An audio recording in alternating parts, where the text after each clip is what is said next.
축복합니다. 자, 양옆 좌우에 계신 분들은 이렇게 인사했으면 좋겠습니다. 당신의 믿음이 기적을 완성합니다. 당신의 믿음이 기적을 완성합니다. 우리는 강제와 억압 속에서 지금 이 자리에 나온 것이 아닙니다.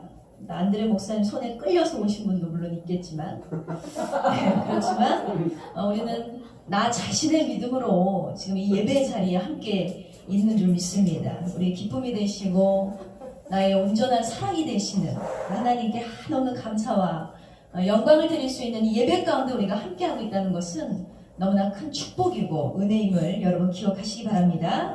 저는 오늘 봉독하신 요한복음 4장 39절에서 42절의 말씀을 중심으로 해서 전하는 것이 힘이다 라는 제목으로 함께 은혜의 말씀 나누고자 합니다. 1970년대 초에요. 아시라는 드라마, TV 드라마가 방영을 했다고 합니다.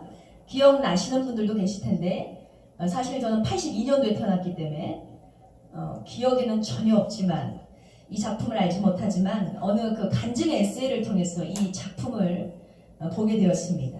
이 드라마는 당시에 그 방송된 드라마 중에서 최고의 인기를 누려서 최고의 작품으로 그렇게 불리울 정도로 많은 사람들이 심금을 울리고 사랑을 받은 작품이었습니다.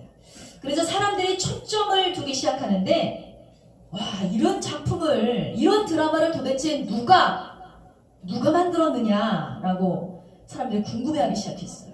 그러면서 작가를 파헤치기 시작했는데 이 아시라는 작품을 써낸 작가는 바로 임희재 씨라는 분이었습니다. 그녀는 당시에 40대 중견의 작가로서 그동안은 무명으로 지내다가 이 아시라는 작품 하나 때문에 아주 스타덤에 오른 인생이 달라진 그런 분이었습니다. 많은 사람들이 이 작품을 사랑했고요. 이 작품이 대히트를 쳐서 그녀가 유명인이 되었고요. 그 뒤로 드라마 작가 섭외 1위 이렇게 인기를 아주 일명 잘 나가는 작가가 되었습니다. 그녀의 숨은 내공이 아주 대단하다고 생각을 했는데 알고 보니 그 배우에는 기도하는 어머니, 믿음의 어머니가 계셨습니다. 이 어머니는 신앙이 너무나 좋은 분이셨기 때문에 늘 당신의 딸을 위해서 그렇게 기도를 하셨다고 합니다. 그러면서 많은 사람들은 그랬어요. 저 어머니가 자신의 딸이 세상에서 성공하도록 기도를 열심히 쌓으셨나 보다 라고 얘기를 했습니다. 그러나 이 어머니는 당신의 딸이 세상에서 유명해지는 것을 기대하지 않았습니다. 당신의 딸이 돈을 많이 버는 것도 기대하지 않았어요. 그런 기도를 한 것이 아니라 다만 이 딸이 믿음이 없기 때문에 예수님을 꼭 영접해서 교회에 가는 것이 어머니의 소원이었어요. 그래서 아무리 딸이 세상에서 잘 나가고 돈을 많이 벌어와도 어머니의 기쁨이 없었습니다. 그래서 어머니는 늘 하나님 우리 딸 예수 믿게 해주세요. 교회 다니게 해주세요. 주님 영접하는 것이 생명의 길에 가는 것이 그것이 성공의 길임을 압니다. 하나님 우리 딸 예수 믿게 해주세요. 이렇게 간절히 기도를 하셨다고 합니다. 그런데 세상에서 제일 잘 나가는 작가가 된 그녀는 절대로 이 복음을 받아들일 리가 없었겠죠. 그래서 명예도 돈도 지성도 사람도 인기도 너무나 많았기 때문에 그녀는 어머니가 잔소리처럼 떠드는 이 복음 전파가 진절머리가 났습니다. 굳이 나에게 예수 그리스도가 필요할까? 난 지금 능력도 있고 많은 사람들의 인정을 받는데 굳이 내 삶 가운데 예수가 왜 필요하냐? 이렇게 생각을 했던 거예요. 그래서 강하게 자신의 어머니의 그 신앙을 거부하고 또 전하는 하나님을 완강하게 거부하는 그런 불신자로 계속해서 살아가게 됩니다. 그런데 그 드라마가 한참 인기 절정에 있을 때 그만 이 임희재 씨는 위암 선고를 받게 되었습니다. 드라마 작가로서 인기 절정일 때는 그녀에게는 하나님이 필요 없었어요. 어머니도 필요 없었습니다. 그렇지만 세상에 두려울 곳이 없던 그녀에게 이렇게 청청날벽 같은 위험 선고가 떨어지니까 이제는 자신의 생명이 분추와 다르게 계속해서 나락으로 떨어지는 것을 느끼면서 고통 중에 이제는 누군가를 붙잡아야 하겠는 거예요. 그때 생각나는 것은 어머니가 전했던 하나님, 예수 그리스도, 내가 완강히 부인했던 예수 그리스도, 그분이 생각이 나더라는 거죠. 그럼에도 불구하고 사경을 헤매는 동안에도 이 이미재 씨는 선뜻 교회를 나갈 생각을 하지 못했습니다. 근데 그때 어머니가 다니는 교회 목사님을 모셔와서 간절히 그녀를 위해서 기도했더니 그녀가 드디어 예수 그리스도를 영접하게 되었습니다. 그래서 그녀는 하나님께 기도했어요. 그동안 내가 교만하여서 하나님의 말씀을 듣고 하나님의 살아계심을 어머니를 통해서 들었지만 내가 그동안 거부했던 죄를 하나님 용서하여 주시옵소서. 참회의 눈물을 막 흘리면서 일주일 내내 나는 매일같이 성경을 봤습니다. 그리고는 하나님 앞에 고백하기를, 하나님 내 생명 하나님 책임져 주시고, 하나님 내가 당신을 거부했던 것 같이 나를 거부하시지 않는다면 이제는 주를 위해서, 주의 영광을 위해서 살기를 원합니다. 이렇게 했어요. 그렇지만 때가 다 된 거죠. 며칠 뒤에 그녀는 세상을 떠나고 말았습니다. 근데 숨을 거두기 직전에 이미재 씨는 이런 말을 남겼다고 합니다. 내가 좀 더 일찍 예수 그리스도를 영접했더라면 나는 세상이 사랑하는 작품을 쓰지 않았을 것입니다. 주님의 그 놀라운 사랑과 은혜를 전하는 작품 하나를 남기지 못하고 내가 이 땅을 떠나는 것이 너무나 억울합니다. 내 목숨이 없어지는 것이 두려운 것이 아니라 내가 하나님 앞에 갔을 때, 주님을 만났을 때 내가 잘했다 칭찬받을 한 가지가 없다는 사실이 너무나 절망적입니다 라고 이렇게 얘기하고 숨을 거뒀다고 해요. 정말 이미재 씨의 마지막 말처럼요, 그녀의 그 인기 있는 드라마 각본 속에 주님을 전하는 복음의 메시지 한 줄만 있었어도 얼마나 많은 사람들이 그녀의 작품을 통해서 많은 영혼들이 주님 품으로 돌아왔을까라는, 저는 이 간증을 보면서 아쉬운 생각이 들었습니다. 여러분, 사람이 죽고 사는 것은 절대로 결코 세상의 힘과 능력, 인기 앞에 있지 않다는 것을 우리는 다시금 느낄 수 있습니다.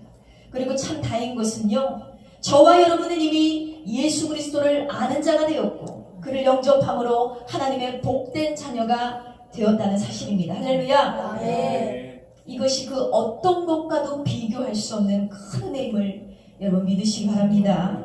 우리의 황소 같은 고집, 우리의 꺾이지 않는 자아가 계속해서 종노릇하지 않도록, 우리의 자아가 주인 행사를 하지 못하도록 하나님께서 우리를 확 잡아주셔서 우리는 어느덧 하나님의 자녀가 되었고 하나님의 거룩한 종으로 주님은 세워주셨습니다. 이것이 얼마나 감사한지, 우리의 고집불통 완악함으로 계속해서 우리도 불신했더라면 어쩌면 우리도 이 세상을 등지고 이미 이 땅을 떠났을지도 모릅니다. 하나님을 알지 못하고 천국과 지옥이 어떤 곳인지 알지 못하고 그냥 불구덩이 속으로 들어갔을 수도 있다는 거예요. 그러나 분명한 것은, 여러분, 우리가 이렇게 믿기까지는 누군가에게 우리에게 복음을 전했고요, 누군가는 우리를 위해서 간절히 기도했을 것이고, 또한 특별히 우리 구주 예수 그리스도께서 하나님의 보호자 우편에 앉으셔서 저와 여러분을 위해서, 저와 여러분의 생명을 위해서, 저와 여러분의 영생을 위해서 간절히 기도해 주셨다는 것입니다. 그러므로 이 40대 나이의 아쉬운 삶을 마감한 이미재 씨의 마지막 말을 우리는 기억하면서 더욱더 주를 위해 살고 주를 위해 죽는 열심과 충성으로 주의 일을 감당하는 저와 여러분 되시기를 주님의 이름으로 축원드립니다. 우리가 더 늦기 전에요, 가기 전에 정말 하늘의 상급을 많이 써야 되잖아요. 하나님의 그 거룩하신 발 앞에 서기 전에 우리는 정말 이 세상에서 작품 하나 내야 됩니다. 그 작품 말은 다른 것이 아닙니다. 우리가 복음의 복된 소식을 널리 전파하는 사명, 이 복음의 메신저가 되어서 오직 그의 나라와 그의 영광을 위해서 사는 그런 우리의 삶이 되기를 주님의 이름으로 축원드립니다. 자, 오늘 본문에 기록된 이 요한복음 4장의 말씀을 보면요, 유대인들이 피하고 싶은 이 사마리아인에게 복음을 전하는 예수님을 우리는 볼 수 있습니다. 예수님께서는 사마리아 여인에게 복음을 전하고 그 여인은 또 동네 사람들에게 복음을 증거함으로 더욱더 많은 사람들이 예수 그리스도가 구원자라는 사실을 알게 되었습니다. 바로 이 말씀을 통해서 과연 예수님의 전도법에는 어떤 노하우가 있었길래 이렇게 한 여인을 통해서 놀라운 복음 전파의 사역이 감당하게 되었는지 이 부분을 우리가 함께 생각하며 나누기 원합니다. 여러분, 사마리아 지방은요, 이 유대와 갈릴리 사이에 놓여 있는 그런 지역이었습니다. 그런데 유대인들은요, 사마리아 사람들은 전통적인 혈통이 아니다 라고 해서 이들을 아주 경멸했습니다. 그래서 유대 사람들은 유대에서 갈릴리를 오갔다면 사마리아를 거쳐서 가면 빠른데 이 사마리아 땅을 밟지 않기 위해서 베레아라는 지역으로 뺑 돌아서 넘어다니곤 했다는 것입니다. 이렇게 고행을 감수하고 시간을 허비하면서까지 이 땅을 싫어하고 저주했다는 것을 볼 수 있죠. 그런데 똑같은 유대인으로 나신 예수님은요, 다른 사람들처럼 뺑 돌아가지 않으시고 일부러 이 사마리아 쪽으로 가셨다고 성경은 기록되어 있습니다. 바로 유다와 사마리아가 서로 담을 쌓고 있을 때 예수님은 먼저 찾아가서 복음을 증거하셨다는 사실을 우리는 확인할 수가 있는 것입니다. 여러분, 아까 우리 목사님 나오셔서 멕시코에 대해서도 설명을 해주셨는데, 정말 이 땅에는, 정말 이 세계에는, 이 인류 가운데 복음 전파가 힘든 땅이 굉장히 많습니다. 거부하는 땅들이 많아요. 옥토와 같은 땅이 아니라 절망의 땅, 광야의 땅들이 굉장히 많습니다. 누구나 싫어하고 저주받은 그 땅들이 많아요. 그런데 예수님은 그 땅을 친히 찾아가셨다고 했습니다. 마가복음 1장 38절에 보면 거기서도 전도하리니 내가 이를 위해서 왔노라 했습니다. 할렐루야. 여러분, 예수님께서 이 땅에 오신 목적이 무엇입니까? 죽으러 오셨죠. 그리고 전하러 오셨습니다. 전함은 인류의 죄를 구원코자 하시는 하나님 아버지의 사랑과 은혜임을 믿습니다. 마태복음 11장 1절에서도 이렇게 언급하고 있습니다. 예수께서 12제자에게 명하시기를 마치시고 이에 그들이 여러 동네에서 가르치시며 전도하시려고 거기를 떠나 가시니라 했습니다. 이 두 말씀을 통해서도요, 우리는 명확하게 주님께서 오신 목적을 알 수 있어요. 이 땅에 오신 자체가요, 예수님은 벌써 전도하러 이 땅에 오셨다는 거예요. 이 땅에서 하신 모든 일의 초점 역시 전도였음을 우리는 확인할 수 있습니다. 그런데 이 전도를 함에 있어서 언제나 예수님은 자신이 먼저 찾아가는 본을 보이셨을 뿐 아니라 이 제자들에게도 먼저 찾아가라고 권하셨다는 것입니다. 누가복음 9장 1절에서 2절에 보면 12제자를 모으십니다. 그리고 여러 가지 권세를 주시면서 하나님 나라를 전파해라, 병든 자를 고쳐라 하면서 예수님은 파송을 시키셨어요. 또 누가복음 10장 1절에 보면 70인을 세우죠. 그리고 친히 가려는 각동 각처로 둘씩 짝을 지어서 보내셨다 이렇게 기록되어 있습니다. 여러분, 왜 이렇게 예수님은 이 전도 사역에 매진을 하셨을까요? 세상에는 지금 추수할 것이 많아요. 그런데 세상이 찾아오기 전에 너희가 먼저 세상 속으로 뛰어들어가서 양들을 찾아내라는 거예요. 여러분, 어떤 사람들은 이렇게 얘기합니다. 한국 교회는 끝났어. 한국에는 비전이 없어. 더 이상 옛날 방식으로 전도해봤자 열매를 거둘 수가 없어.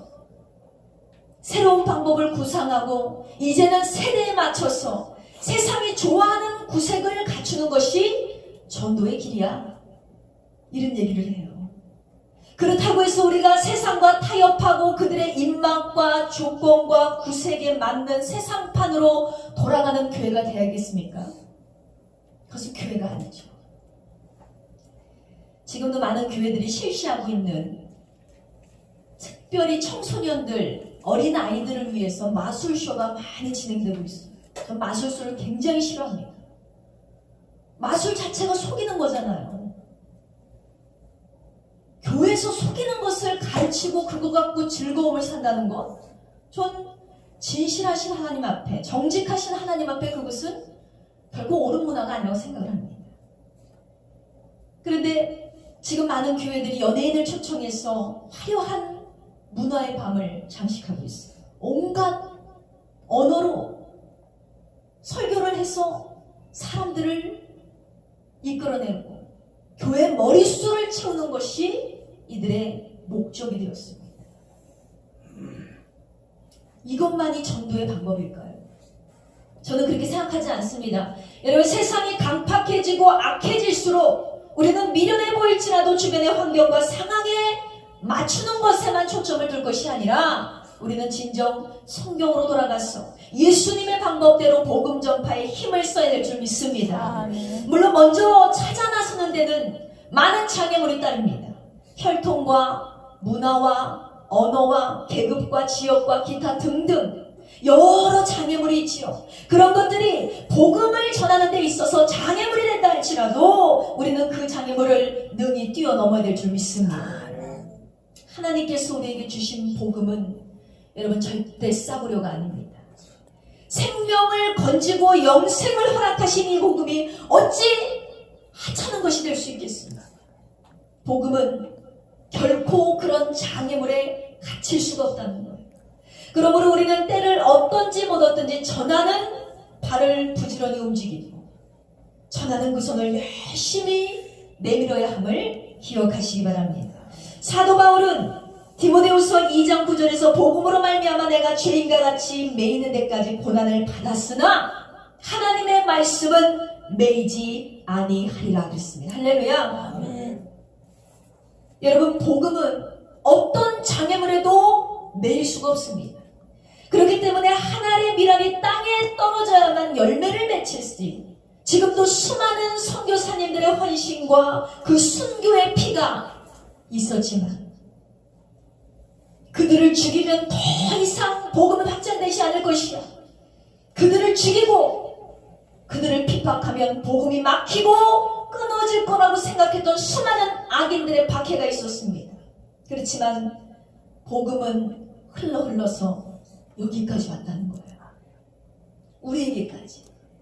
우리에게 이 복음이 전해지지 않았더라면 우리는 악인의 삶에서 벗어나지 못하고 여전히 죄의 종노릇을 하며 그렇게 살 자들인데 이 미련한 자도 하나님께서는 막힘없는 복음으로 하여금 우리를 살려주셨음을 여러분 기억하시기 바랍니다.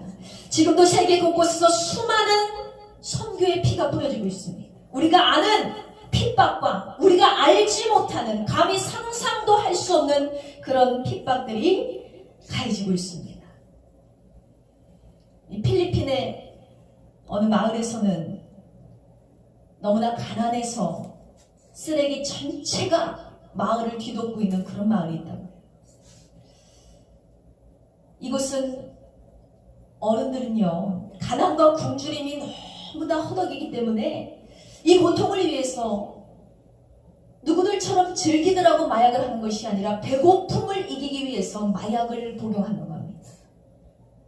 정신상태가 좀 나가버리면 어느 정도 마약을 하면 그 배고픔을 견딜 수 있기 때문에 이런 절망의 마을, 희망이 없는 마을의 수많은 아이들이요 한 한국인 선교사님을 만났습니다. 그래서 복음을 전해들었어요. 예수님을 알았습니다.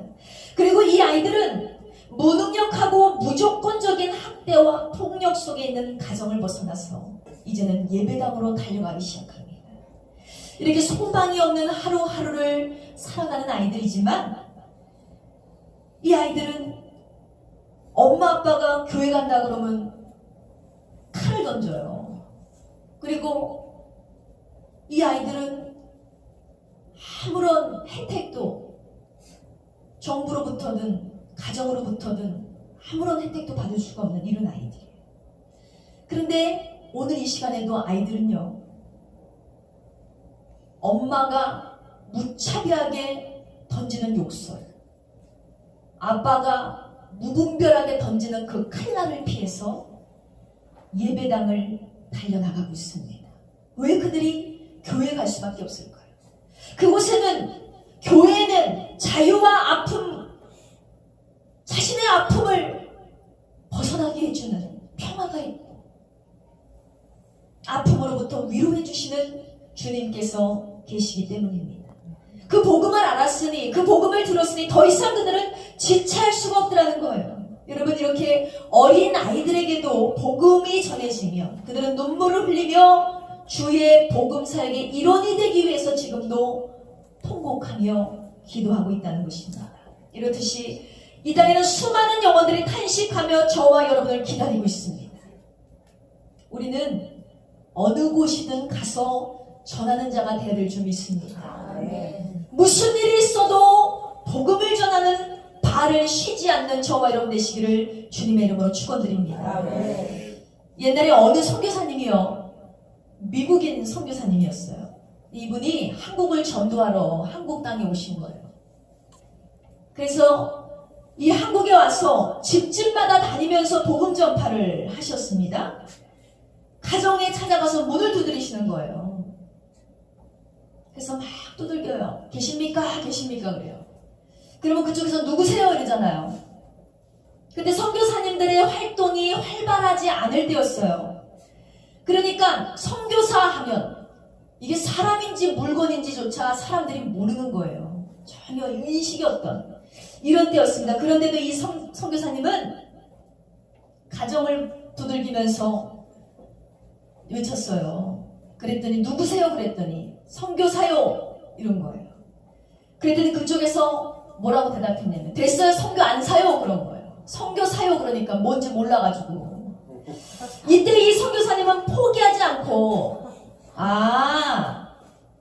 이 집에서는 뭔가 사고 파는 걸 좋아하나 보네.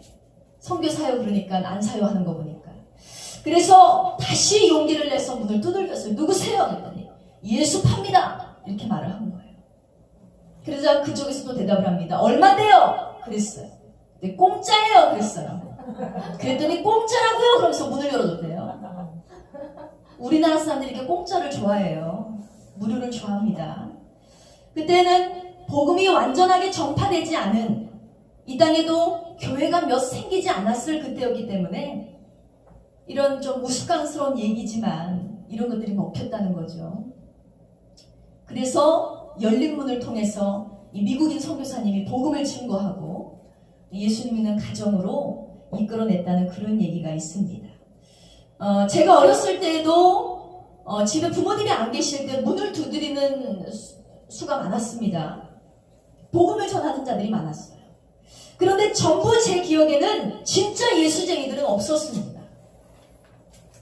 지금 생각해보건데 그때는 어려서 잘 몰랐는데 우리가 잘 아는 아주 오묘하게 그림을 그려놓은 그 전도지를 들고 들어오죠.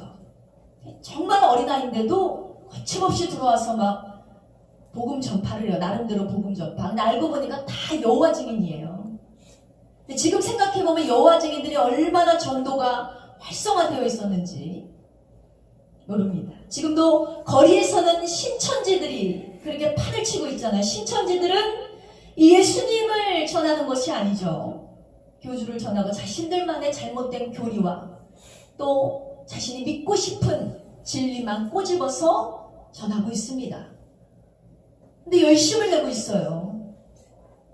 근데 요즘에도 신기하다. 누군가 가정을 두들겨요. 저도 집에 있으면 누군가 막 문을 두들겨요. 누구세요? 그러면 절에서 왔습니다. 그래요. 요즘에는 절에서도 이렇게 절이 이제 산에서 내려오더니 별짓을 다 하는구나 생각이 들 정도로 이제는 막 교회에서 행하던 일들, 그런 일들이 이제 이단 사이비들 다 종교에서 많은 활동을 하고 있습니다. 그런데 거리를 지나가도 진짜 예수쟁이들은 없어요. 진짜 교회는 복음 전파가 별로 없습니다. 가정을 두드리는 중들은 있고 절은 있지만 교회는 없어요. 여전히 여호와 증인들은 열심을 내고 신천지들은 둘씩 짝을 지어서 말씀을 인용한 거죠. 둘씩 짝을 지어 보냈더라 그랬더니 그 말씀을 잘 이용해서 둘씩 짝을 지어 다닙니다. 그런데 지금의 교회들은요, 이렇게 복음 전파에 힘쓰지 않는 모습, 이런 모습을 보게 됩니다. 그리스도인들의 활동이 왜 이렇게 저조해졌을까요? 여러분, 우리가 게으르고 나태해져 있을 때 잘못된 교리들이 수많은 영혼들을 집어삼키고 있다는 사실을 여러분 깨달으시기 바랍니다. 그러므로 더 이상 주저앉은 목회 아니라고 게으른 우리의 발을 떼어서 우리가 먼저 찾아가 복음을 전하는 그러한 하나님의 거룩한 종들이 되시기를 주의 이름으로 축복드립니다. 자, 말씀의 결론을 맺습니다. 여러분, 얼마나 복된 소식을 전하는 데 매진하고 계십니까? 얼마나 열정을 다하시고 얼마나 많은 시간을 할애하고 계십니까? 어쩌면 저와 여러분의 주변에도 임희재 같은 분이 있을 수 있어요.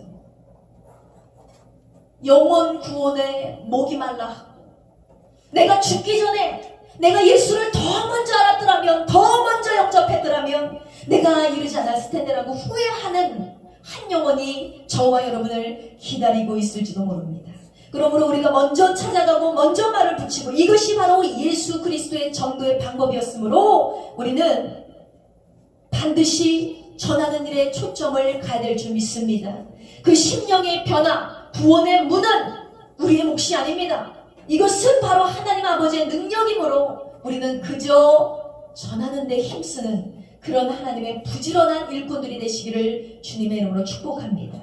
다니엘서 12장 3절을 통해서도 주님이 이렇게 말씀하십니다. 많은 사람을 옳은 대로 돌아오게 한 자는 별과 같이 영원토록 비추리라 했습니다. 할렐루야.